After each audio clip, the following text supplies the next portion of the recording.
33 ildir ki, bu torpaqlar tonqal həsrəti çəkirdi.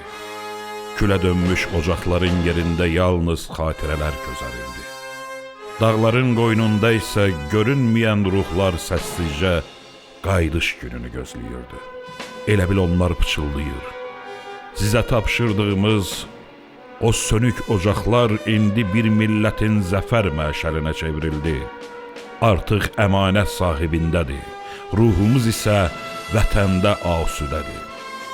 Və bugün viran qalmış o evlərdən qalxan ruhlar şaddır.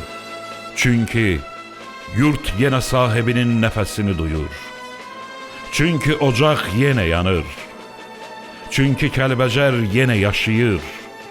İndi isə ən müqəddəs an gəlib çatdı.